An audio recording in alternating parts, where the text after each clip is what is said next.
Bismillah ar-Rahman ar-Rahim. Assalamu alaikum. Eid Mubarak to all of you special people out there. My name is Ahmed Nawaz and you're watching this very, very special transmission and an exclusive show coming to you from our PT World Studios. It's Eid al-Azha. It's the time to honor Sunnat Ibrahimi and also at the same time enjoy time with family. Of course, enjoy the lovely meat that you've got at homes and celebrate, but celebrate responsibly, of course, and do remember everybody out there, not just your own, but everybody around you. We're all one big family when it comes to Eid and being Pakistanis and being Muslims and being part of one big society that we are.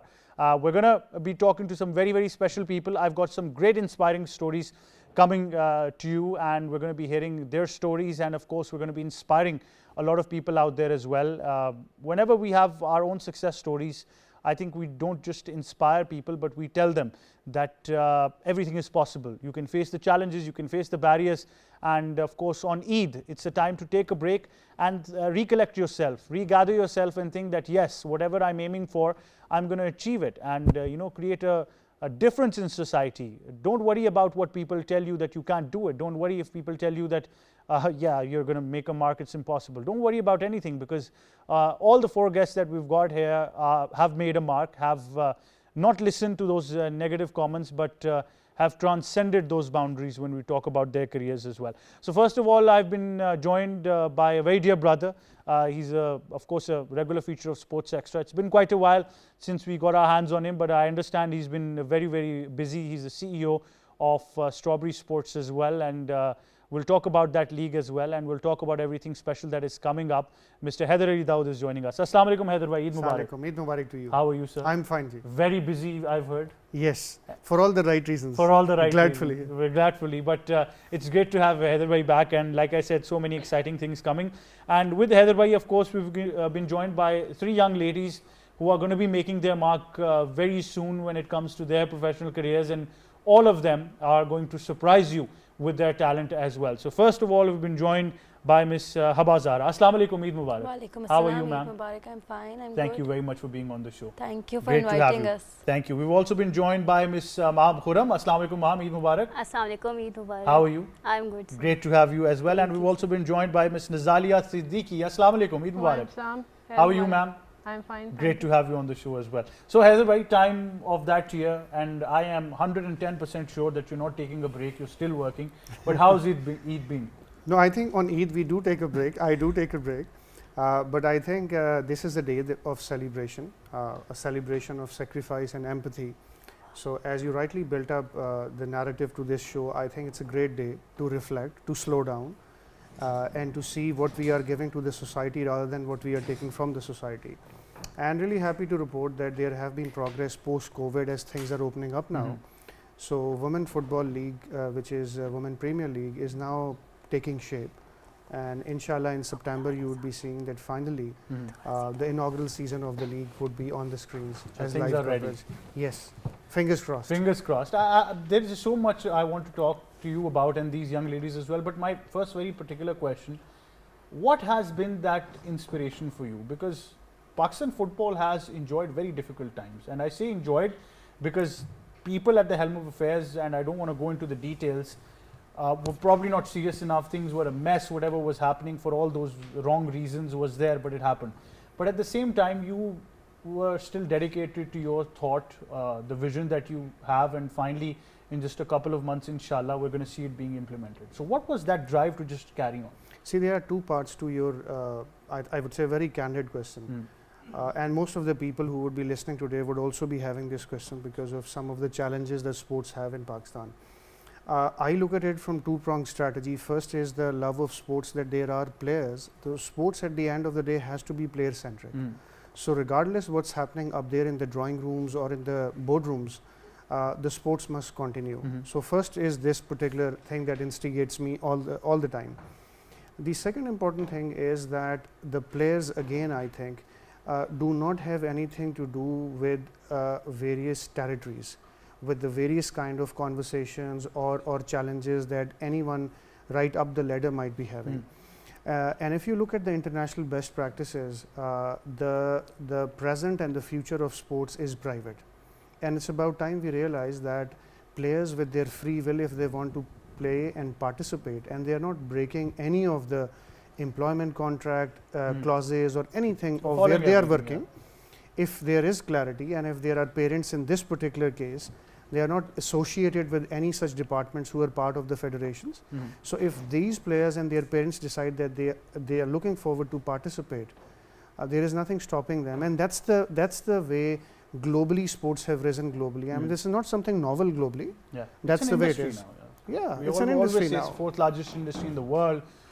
Commercial entities involved with it, the corporate sector, branding, AI, whatever you want to talk about. It's a complete new world when you talk about sports now. It's a revolution that is happening, and the revolution in Pakistan when it comes to having the very first female football league of its kind, and I think a model, Hyderabad in Strawberry Sports is there. But Haba, first of all, for you, how is Eid? What does Eid mean for you? So I start my Eid by I have a lot of cousins, Right. so it's All a lot of us of do in Pakistan. I have a lot of cousins, so it's all about meals. It's all about preparing food with my sisters, with my mother, and then we go out. We go out to park in the hills, Margala Hills, Picnics. and then picnics with the food we prepare.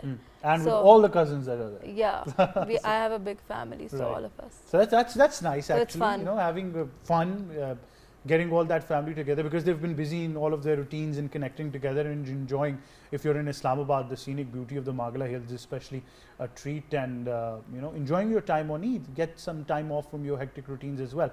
Miss Maham, Yes. how is Eid? What is happening? Meeting my relatives, all the relatives, and enjoying time with family. It's all about. And are you a fan of eating meat as well? Not that much. No, not that much. Well, young girls are very particular when it comes to meat, but huge family gatherings for you as well. At Yes, the same sir. time. So All. the women of the house cooking and all of you enjoying. Cooking, enjoying, all of that stuff. Yes, it's a festival season in every household there as well. So Nizali, what about you? Do you like eating meat or? Yeah, for sure. Thank you so much. Finally, that you know we're going to be sharing that moment. And what about family gatherings for you as well? It's the same as mom. We go meet relatives in Islamabad and Wakand, and So that's connect with them as well. Have Yeah. parties. Have parties, Yeah. meet with cousins, and all that. Eat at every different household Yeah. you go to. So every different kind of meat that you can eat as well, and that's very special. One part of that as well. But obviously they're players, so they have to Yes. go through a strict diet routine as well. I'm sure. Yeah. So, Obviously, yes. And being very strict people, you know, when you talk about the coaches, the managers, Yeah. they got to be very strict. So about your careers, because I said there are inspiring stories, and Hyderabad is going to grill me if I don't bring those inspiring stories out. Football for you, why football? If I ask you very simply. I started playing back in 2009. I started from street football. My parents were actually, they encouraged me a lot. They motivated me a lot. I have a brother, so I started playing with him. And my father was actually a hockey player. He played at provincial level. So sports was in the family. So yeah, it was genetic. Like I loved playing sports from the beginning. I started from volleyball, and then I started playing football. I went to a club back in 2009, but it was all male club, so they didn't accept me. So there were a lot of ups and downs, as you mentioned. In 2012, I started playing for Young Rising Stars, which was the first female football club in Pakistan. The coach was Sir Shahid Ahmed Khan, who is also managing Women Premier League. And then I played many tournaments. In 2019, 2017 and 2021, I played National Championship, which was organized by PFF. And also in my university team, I was the football captain. In my high school team, I was the captain. So like there were a lot of ups and downs. Like people don't accept that women can play, and they Challenges can play. are there, right? Yeah, even when I used to play with my guy friends, they used to mock me. They used to make fun of me. Even when I scored, they would be like, you know, you got a really good pass. You were standing near the post. So they won't recognize you scoring. Yeah, but the thing is, I always ignored them. My parents always pushed me, and I was always very motivated. I stayed fearless, and that is why What I'm here position today. do you play at? I play striker. Right. I play attack. So you were always bound to score goals. I mean, you should Yeah. have accepted the Yeah. fact. Like it's, you know, it's just like telling the world's best strikers that, oh, okay, you scored a goal, yeah, it was okay, it was a good pass. It's your job Yeah. to score goals. What more do you want? For them to go and keep the goal as well at the same time? I mean, ridiculous things happen when you talk about sports in Pakistan, but I think inspiring the way sports is in the family, then from hockey to football, from the streets to being captain of your college university team. It's a huge moment to be proud of, and then of course turning professional, playing tournaments is another thing. So what about you, ma'am? Did you start as soon as you recognized that I want to play sports? Football was the first thing? Yes, sir. I started with football. Mhm. I started playing back in 2016. I always got motivation from my father. He was also a cricket player, and my brother. It also runs in my genes. So no cricket, but football. No cricket, football. I think that is up to date game. I guess. Right. Yes, and then I played nationals. Yes, 4 to 5 times I represented Punjab and Islamabad in different cities in Karachi, Lahore, Peshawar. And the latest I played was in 2021 National Futsal Championship, and I was the captain of the team, and we got gold medal. Just last year. Yes, last year. And before that, I played national under 19 nationals, open, and national games as well. So What as position? I play as midfielder. Right. Yes, on right side or left side, either. Very important position. Yes, and as Haba mentioned, we obviously face many societal pressures as well, but I guess family support, that matters the most. If your immediate family is supporting, no one can stop you, and if your inner self is motivating you, you can do better day by day. So I guess we have to avoid that pressure to get to some position. Yeah, definitely. I think that's very important. If family support is there, if your parents, you know, pat you on the back, if your brothers, and I'm talking for these girls, you know, if they have that male support with them, telling them that yes, you can do it, don't worry about what people tell you, as long as we believe in you, we trust you, you can definitely make a mark, and that really goes miles in making sure that you achieve your dream. So you, Nazalia, what position and what's the story? I play as a striker now, but initially I wasn't a big fan of football. I Really? didn't used to like it. I was more of a cricket person, and I basically played cricket in 2016 under 17 nationals for Islamabad. Then I switched to football when I started A levels. That is in 2018. I play. Then later I started with school tournaments. Then I played nationals in 2019 and 2020. That same tournament started. So how was the transition like, leaving cricket and then going to football? Usually it's the other way around. People actually leave football and come to cricket. I didn't like the cricket environment, to be very honest.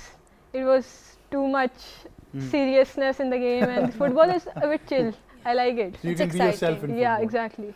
Heather bhai, this is a very disappointing, but then again a very important challenge. It's 2022, and it's not just their stories. I mean, each and every young girl you talk to who wants to play sports has the same story, that, you know, she gets mocked at, people try to turn her down. Of course, they're very lucky to have parental support. Yes. Some of these girls don't even have that parental support. True. We still have those challenges.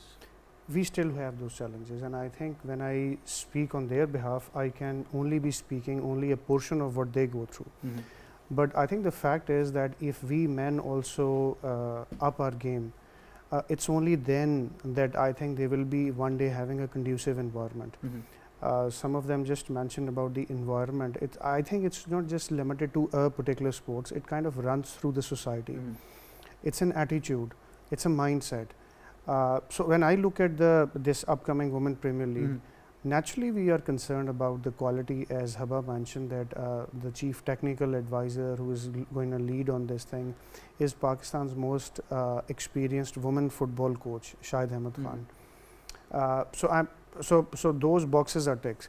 But actually I think in many ways this league is going to break number of barriers. Inshallah. When we globally talk about Me Too movement, we talk about diversity, inclusion. I think this is one of the major steps in which we are going to be practically doing that, because what happens is when they become stars and they receive the media attention, frankly the way that you guys have invited them is a great recognition of the diversity. The fact that we are on a Eid show and we are listening to their stories is a step in the right direction. And so when they have the media presence any kind of issues, be it about harassment, be it about lack of diversity, I think then the voices would speak for themselves, and people like me or others would actually go in the background. I remember We are just talking to there, you the last, a couple of times when you were on our show that you mentioned that we let parents come and stand on the side of the field, witness their daughters playing, because we want to build that level of trust. So when this league obviously goes to every household through different media outlets, we do believe that we're able to create that bond of trust that parents think that, for example, if Hiba, Maham or Nizalia are able to do it, their parents are proud, we can send our daughters as well. Yes, that's true. I think that's the message, that's the foremost message that we want to send out. The other thing we are very conscious of is that while we are here, while we are talking in Islamabad in this program, we're also trying to reach out to the far-flung places. So inshallah, in September when this league happens, we are going to see players from far-flung places even, people who might not have access. So this is about a story of access as well, regardless of gender. There would be far-flung places who don't have even access. True, So, yeah. very true. I think it comes to a point where not just the basic infrastructure, getting a football to some of these young girls, probably not from the most privileged segments of our society, very far-flung, less developed areas, and these are all challenges that all of us need to meet. But Hiba, as a player, obviously then you talk to people, probably when you tell parents or you meet so many people, it's a social world now, you tell them you're a player, most young girls come and ask you, okay, I want to be a player as well. So what's that feeling when you get to connect to them as a player, that you can tell them that, look, I did it, you can as well? It's a good feeling because I didn't have that. Like I didn't have that kind of friends or platform or support. Yeah, so I love motivating younger girls, and I think it's going to be different for them because we made that change.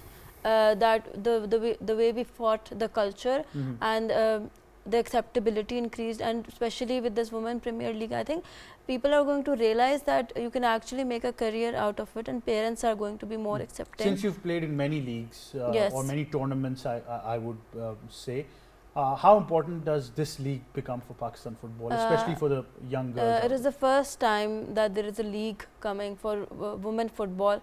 Cricket is so popular in our country, and people accept women cricketers, and they accept it as a career. And I think this is going to change a lot of things. People are going to be more accepting of the fact that women can play, and I think it starts from national level, and I think then schools and colleges and universities will also push girls into football, because at my time when I was in university, I had to build my team from scratch, and I actually had to convince parents that to send their daughters to tournaments. Probably convince the university as well. Yes, yeah. Let me make a team. Yeah, so there was a lot of hardships. There are a lot of And, hardships, but it's glad that when you see yeah. people overcome, the fact is that all of the barriers that you see actually make you who you are. So I think that those challenges are all part of your life. At some point in life, you enjoy those challenges, and you want life to throw more challenges at you. So, Maham, playing football on Eid as well, or taking a break? That's very Taking important. a break for some time. Taking a break for some time. But the league is coming up, as we heard from Sir Haider as well, that it's coming in September. How excited are you, and how good is it that we've got an all-women league for Pakistan? Frankly speaking, this is the first time ever this championship is taking place, and it is a great platform for younger girls to grow up as a good player. And for me, even if I'm taking a break, I'm excited. I'm very excited for this league, and planning to do better and better every day so that I can show up as So a good. immediately after the break, it's going to be a tough training routine again? Yes, I'll make sure to be a tough training. Obviously, you need that. It's a competitive league, all and all. But Nizalia, as we're listening to the conversation, that we overcome these barriers. Like you said, the cricket environment was something difficult. Now connecting to football is something different. More of a team combination, more of a team sport. Being yourself is also there. How excited are you for the league that's coming up? I'm really excited because it's something different which hasn't happened yet in Pakistan for girls. I don't think it's happened for boys either. So yes, it's really exciting because it's good for the development of football in Pakistan. We don't have much women football in Pakistan. We are starting to develop futsal teams, but there isn't football much, a lot Wha- happening. Do you, I mean, futsal is something different. Yeah. Then football becomes something different. So it's you know, a bit strange to see that people prefer to play futsal more than football. What are your thoughts on this? That's because we don't have football. Mhm. We only have futsal. that- Futsal, so we have to play futsal. Yeah, exactly. That's very honest. I think you know that just puts a big barrier there as well. That look, futsal is there because you don't have football. So bring football, and then we'll think about futsal. How much do we want to play? But obviously, it becomes easy, small, you know, confined places. People try to see that. But I often see these young kids when they're playing futsal. When you send them to the football field, they don't even last the first half. So, so you know that really becomes different. But all of these young girls are taking a break on Eid, but they've got a very rigorous training routine, I'm sure. And generally, what are the training routines? So let's just know about your training routine, Heba, first of all. What's the training routine? Every day waking up, what's the routine going into football? I play every day. I play football every day, and the 7 days a trainings- week. Not 7 days. Like I don't go every day, but I have trainings every day. I go around 4 to 5 days. Mhm. Because I have work too, so it's difficult to manage, but you have to manage. People have told me that you need to leave football and focus on your actual career. I just say it's my passion and I just can't So leave how it. do you balance that? I mean, the career has another. It's about lifestyle. passion. I don't want to stop playing Mm. football. I can't live without football. Mm. So the trainings are very harsh. We train about 1.5 hours and the matches are only 15 to 20 minutes. So my body is aching all day. I don't go anywhere else. I'm sitting in bed all day after my trainings. So apart from that, I also go to gym after work. So it's harsh, it's difficult, but I have to because I'm passionate about So it. just football practice, then there's gym, then there's work. So Yeah. very less time off from all of this rigorous routine. But I think when you've got a passion, then you need to sacrifice a lot, and that's what you know that routine means for some of these people. All of them are players, obviously, so they need to keep fit and keep themselves competitive enough as well. What about you, Maham? What's the training routine? I don't train usually every week, Mhm. but because of my hectic routine, obviously. Mhm. But I take out time for my trainings, obviously. Mhm. After 2 or 3 days, I try my best to train for 3 to 4 hours, not in a straight line. Mhm. And yes, I try my best. Try your best to be a good midfielder. Mid- Well, Nizali, from cricket net practice to football practice now, how's the routine change? What are you doing now? I didn't practice much for cricket. It was just a single tournament. That was it. That was it. Yeah. And- And just a camp Mhm. before that. But, Mhm. but now in football, we have trainings on every week, Mhm. every Friday, Saturday, Sunday. And we get homework for the week. That's it. Mhm. So homework for the week, trainings as well at the same time. Yeah. I mean, hardly any time off for these young girls, but it's so inspiring to see that each and one of them is very focused on what they want to achieve. And it's not just these three, are there? When you Yeah. talk about the dynamics of the league, Yeah. for people who are not familiar with it, Yes. let's just talk about itself. What are the structures that we're looking at in September? So basically, in terms of hunting the players right from GB up to Karachi Mm. that we have done, the trials of the ones that we have enrolled in through the registration process would be done soon after Eid. So what's the numbers that we're looking at? We are actually, the pool from which we are going to hunt is around 250, Mhm. but we are going to narrow it down to around 70, 75. Which is a huge number. Talking Yes, about so the we are first bringing league. it down by trials to Mhm. 70, 75, because in the inaugural season we are going to have 5 teams, franchise-based 5 teams. 5 teams. So you could have only that much, around 75, 80 odd players. Mhm. In terms of the trials and in terms of how this league will move forward, it will be spanning over 6 days. Mhm. There will be 13 matches. So every side gets to play confirmed 4 matches with all the other teams. Mm. And then there is a semi-finals and then finals.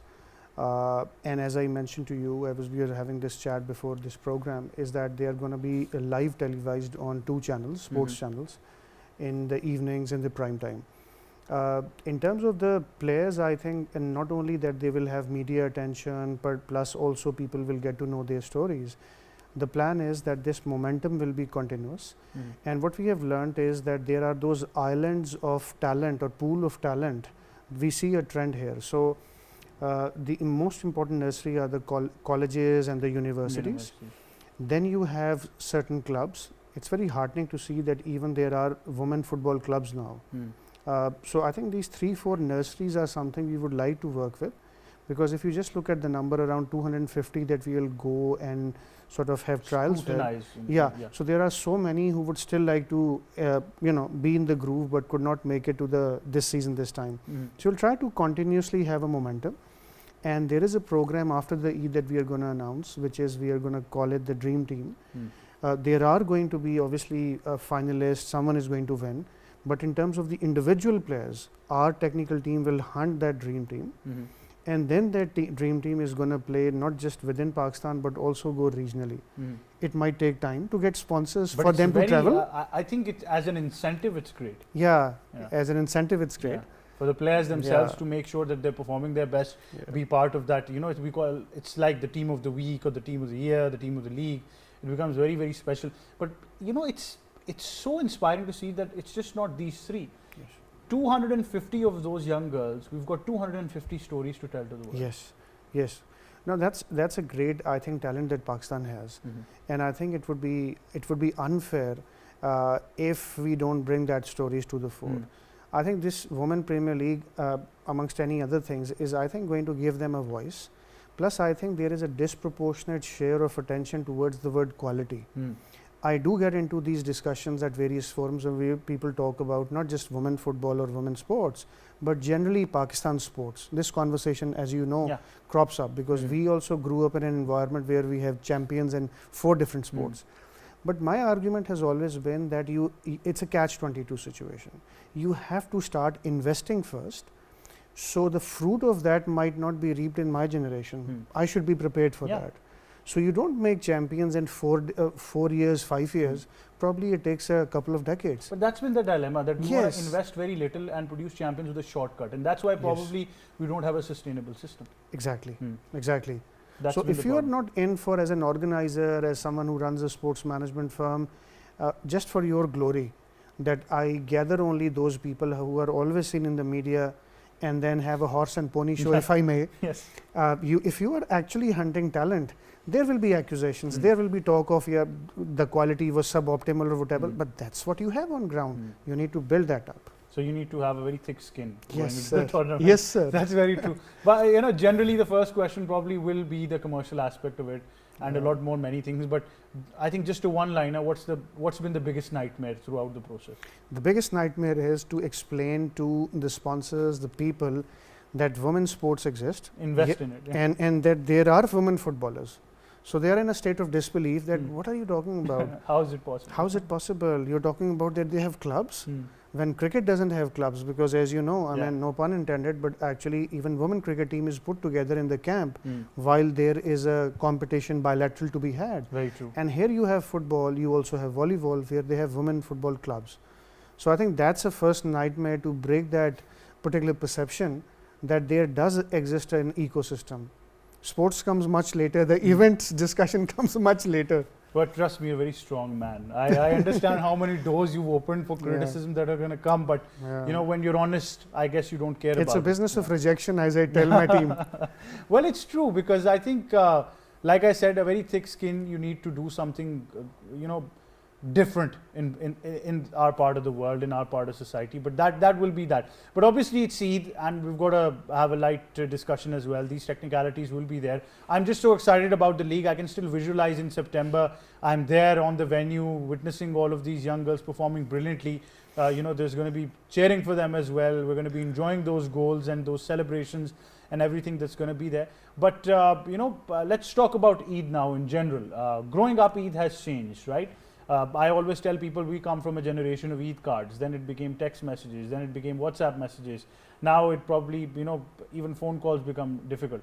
So growing up, Haba, how have you seen Eid evolve and change? Yes, I do vaguely remember the Eid cards. We used to prepare them at school, and then there was the Eid Milan party at our schools, which is, I don't think there's any Eid Milan parties anymore at schools. And then obviously there was a technological revolution. There were mobile phones, and we still get together. My family still gets together at our grandparents' Eid. house. Yes, we still do, and I'm glad that not much has changed for me. My family gets together and we celebrate it together. We cook together. We take our meals together. So what's the As- most funniest memory that you have of Eid growing up? The best memory that you say? The best memory, I have a lot of funny stories, but so once on Eid, it's not a funny story, but it's a very scary story. We went to Mangla Dam, and so we were really, like, we were children, like we were around 9 to 10. We were swimming in the dam, and I was about to drown. Drown. So that is not a funny story, Yeah. but that is an actual true story. One that haunting happened. part of Eid Yeah. that you remember. Yeah, we travel a lot. My family loves to travel, so Right. every Eid we But travel. traveling is fun, and I think you get to explore not just your part of the country, but then again connect with your friends and your family as well. It becomes more fun. So what about you, Miss Ma'am? Any funny memory of Eid that you have? Probably with your animal, with the food, anything at all. I'm very scared of animals, but Right. Even now? even now, Even being a midfielder? I cannot even touch, or Mhm. I don't even. So you stay But away for me, Choti Eid is a better Mm. Eid. because there are no animals. And involved. Eid as well. And Eid as well. So there you go. But you know, there are still some lucky people out there who still receive Eid even on Badi Eid, not yeah. just on Choti Eid. So I think those people are really blessed and lucky. And for those who are giving Eid on both these Eids, I wish you were there in our times as well. Now it is our time to give out, so obviously things become different. Nazalia, any funny memory of Eid you'd like to share with us? Anything special? I can't remember any. You have to. That's part of the game. That's a tough one. Mhm. Um, But how has Eid changed? Let's just see the change of Eid growing It up. hasn't changed much, Mm. but now that we are older, we have to help our parents more with handling the meat. That's the tough part now. Yeah. Right. But otherwise, it's the same. We go meet relatives, Mm. eat meat, obviously, and yeah. And so, do you like distributing meat and helping the house with it as well, or do you think that I'm it's okay with it. Boring. I don't like it, but you like I- eating it? yeah. So she likes the best part of it as well. But obviously, times have changed. Some of us are still lucky, right, Hyder bhai, that we Yes. get to have those traditions, and like you said, generation to generation. Yes. About that as well. Do you remember any funny memory you'd have? Probably Yeah, but I think truth be told, in terms of Eid, I think I'm blessed with an elder brother Mhm. who, from our childhood, was super enthusiastic about, the animal Mm. and the whole ritual and all of that. He still is. Mm. So what happens is he takes it onto himself a couple of months before. You're the blessed one. Yes. So what happens is all of those arrangements are taken care of by Mm. him, and I just conveniently walk in, and all the arrangement and stuff of the meat is done. Mhm. Yeah. How do we do that? I really want to know. I'm the about- lucky one, I told you. I really want to know about that, because I think from the part of that, you going to the cattle market, selecting an animal, arguing, bargaining, bringing it back, then keeping it for the next couple of days, washing, eating, everything involved, to the sacrifice, the distribution, everything is a huge job. But like the league, Hyder bhai has found the solution to that as well. So it's very organized as far as that is concerned. But generally about the animal, like somebody mentioned that they're scared. Are you also scared, or have you developed that affectionate relationship with your animal? In my that you- childhood, I was a very sensitive kid, so I didn't like the sacrifice Mm. part. I never watched that, but as I grew old, I grew fond of the animals. I used to go to the cattle market with my parents, with my Mhm. cousins, and then I started enjoying the sacrifice. Now I do watch it, and So select the animal of your choice. yeah, yourself I watch it, but then after watching it, it's difficult to eat the to meat, eat it. so I avoid it sometimes. That's very natural. Trust Yeah, me, that's very it natural. is. Even for us, the thought of imagining something that you were walking and now you're eating is a bit strange. But trust me, you get used to it when you realize how tasty it becomes. So I mean, no offense to the animals, but that's the way it is. So I guess those are fun parts of it as well. But then again, we all have a lot of traditions, a lot of culture. Some, like I said, some of us are still privileged that we have family gatherings and everything. And then, of course, things are different. So, are you the only one in your home not eating the meat on Eid? Do you go to? I do eat meat, but I like chicken more. Chicken more. So, even on Eid, you'd have chicken. You know that's a crime having chicken on Badi Eid. No, but my parents force me to eat meat, so I do eat meat. That's not a tough job for me to. I like it, but not so. But as a footballer, do you need to keep track of your diet as well? To be frank, Very frank, yes, please. we don't. We don't take care of our diets, and we eat whatever is in front of us. In front of us. Yes. But obviously, you're training, so you get to Yes. burn all those calories. Yeah. You're very young yourselves, and I think they still have time on their side, so they can go through that routine as well. And then, of course, things change. So, Nizalia, can you walk the animal? Is it perfectly fine for you? Yeah, I've done that, but we don't get our animal at home because we just do it with a masjid. But yeah, I do it at cousins, with my cousins and with neighbors, my friends and all that. I So don't very mind. bossy to walk the animal. Yeah, You yeah, can I do don't it. mind. You don't mind. She's a very thick-skinned girl. Trust me. I've been observing throughout the show. She's completely fine with it. As chill as you can get when it comes to daily chores and routines. But I think it's been interesting hearing from all of their stories and inspiring at the same time, but Eid memories as well. But like I said, times keep on changing. You keep abreast with the traditions and culture that you have. The sacrificial part of the animal, as far as tradition goes and as far as religion goes, is another thing.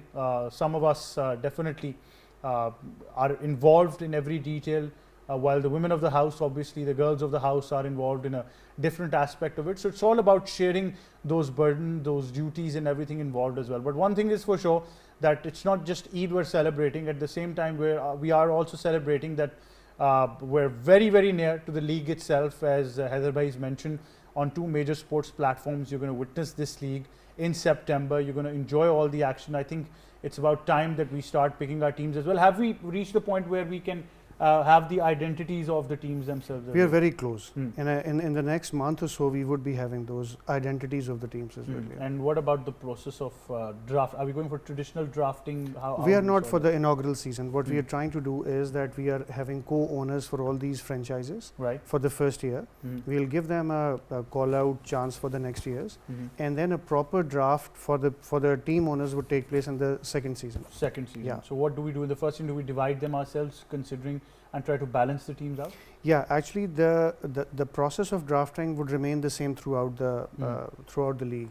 What happens is that we present the team owners with a very balanced team outlook. So a we don't squad. pick the team for them, by the way. So they are aided by their technical staff, their coaches, while on paper the categories of the players are in front of them. So the weighted average that they have to pick up would exactly be the same for all the teams. So the basic infrastructure is the same. That's for the example, same. I'm picking 2 strikers, you're picking 2 Yes, strikers. yes. So That's we as organizers won't pick the team for you, because I think that's a classical conflict of interest. Anyone could say, we might have favored this or that.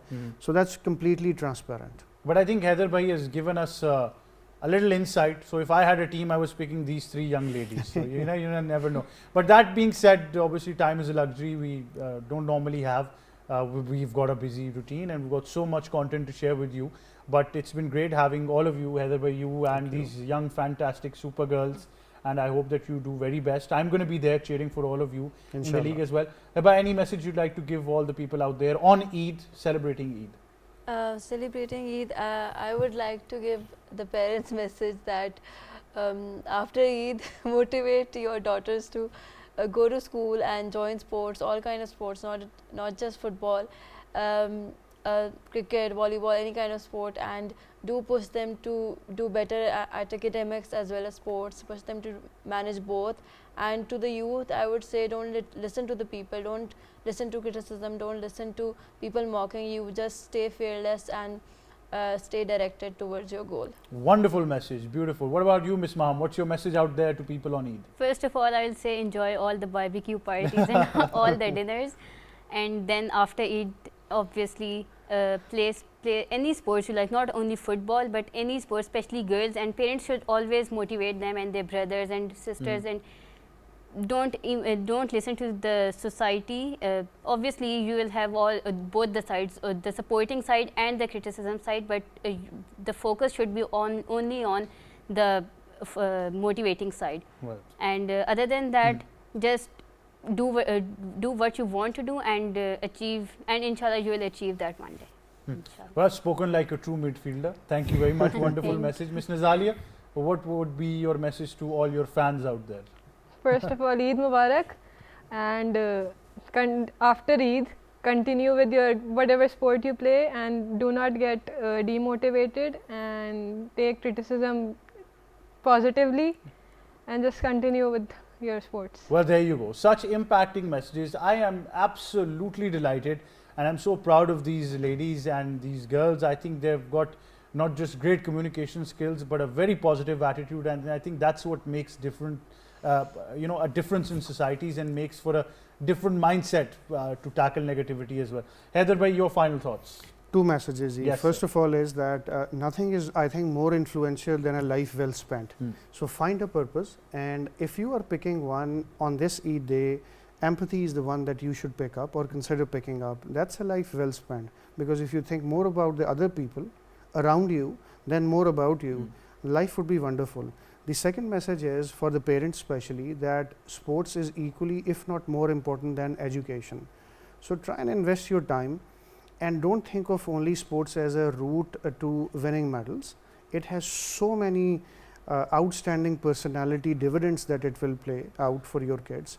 So take sports as seriously as you do about education. Wonderful. Heather bhai, thank you very much. As I always say, Pakistan is so proud of you and Thank your you. thoughts, and especially thank you for introducing us to these young girls. And Pleasure. I think I wish I could meet all 250 of them, but surely we'll be getting to that point where we Inshallah. can. Thank you very much to you young girls as well. Eid Mubarak to all of you and your families, and thank you very much for celebrating Eid with us. That wraps it up, and I think my final message will be Eid Mubarak to all of you.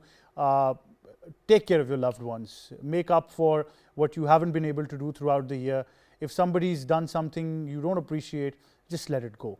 Just spread love, because at the end of the day, it's your character that matters. Even if somebody is not living up to your expectations, make sure that you give them even more than what you're giving them. Maybe that will make a difference in society, and that can help. And I think the most important message, September is around the clock. We're all ready for the league itself as well. So thank you very much for tuning in to our very special Eid show. Eid Mubarak to all of you. It's goodbye for now.